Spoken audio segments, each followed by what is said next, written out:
お互いに相手の石を重くしてやろうっていう攻防がですね。こんにちは、柳沢です。前回までの動画で重い軽いの定義、そして自分の石を逃げるときに重く打ったり軽く打ったりすることについて解説しました。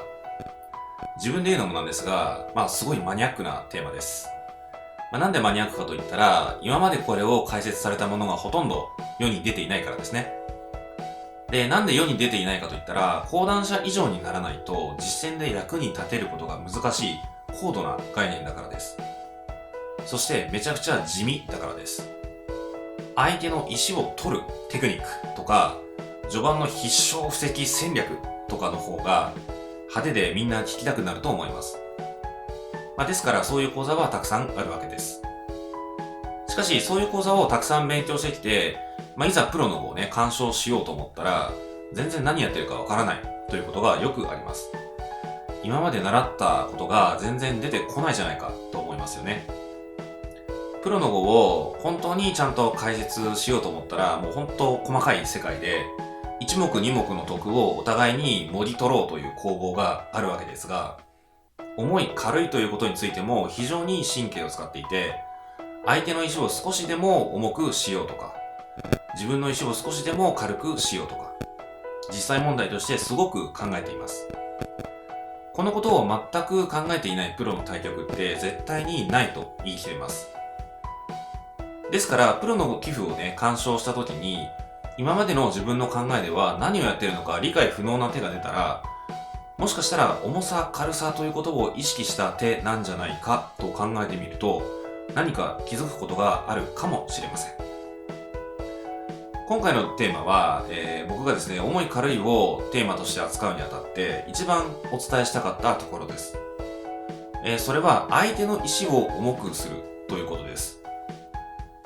つまり相手の眼形をなくして重い形へと導く打ち方です。その代表的な例として非常によく使われる打ち方が覗きです。例えば、こういう一間飛びした白を攻める常套手段として、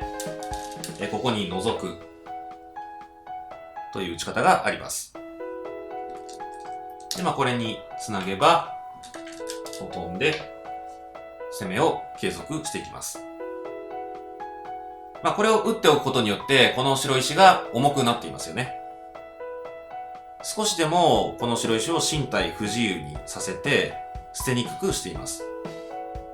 もちろんね、この覗き一発だけでそんなに劇的な差はないんですけれども、本当少しでも、重くさせようということですね。で、ちなみにこの覗いた石自体はすごく軽いです。で、あとよくあるのはですね、こういうかけ継いだ石にこう覗いていくという手ですね。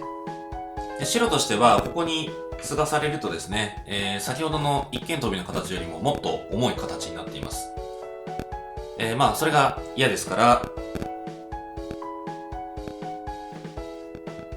継がずにここに押すというのが、よく打たれる反発ですよね。もし黒がね、構わずに切ってくれば、叩いて、繋いでおきます。この一つはね、軽いですから、あっさり捨ててしまいます。で、この叩きがですね、中央を制圧する非常にいい叩きになっていますし、外側もこう強くなって、この黒の覗きからの攻防は、白が得していますね。じゃあ黒は伸びます。で、例えばまた押して、伸びて、で、もう一回押すとですね、今度は切られて、叩いた時に今度黒ここに受ける必要がありませんから、ここに切って来られてしまいます。で、これは白がまずいです。ですので、ここで押さずに繋いでおきます。で、白はですね、先にこう押したことによって、この黒を重くすることができましたね。つまり、一番最初に繋いで、その後からもし白がもう一回ここに打っても、もう黒は絶対これを逃げてくれません。ここには絶対に打ちません。もうこれものすごく軽い石なので、もう全然取られてもいいですから、絶対逃げないんですね。相手の石を切っている要石が典型的な重い石という話を前の動画でしましたけれども、切りを狙っている石がその次に重い石だということになります。この状態ですよね。この状態で次に切りを狙っているので、この黒石は重い石だということです。ですからこの黒石が重いうちに反発しないといけないと。ここに継ぐ前に押すというのが大事だということです。で、他の返し技の例としてですね、ここにこうつけるっていう手もあります。これはですね、本当僕子供の頃初めてこの手を見た時はすごいびっくりしたんですけれども、なんじゃこりゃって思ったんですけどね。でもこれも、さっきのこれとほとんど意味は一緒です。だからこの意味が分かってればね、その相手の石を重くしようっていう狙いだという意味が分かってれば、この手も理解できるということですね。ちなみにこのケースでは、黒、こう、もし打ってくれば白はここに打つことができますね。できますねというか、これ主張が関係するんですけど、ここに切った時ですね。ここに切って、こう抱えた主張が白有利であることが条件です。この主張が白が悪くて、ここに切られちゃったら、これは白がまずいです。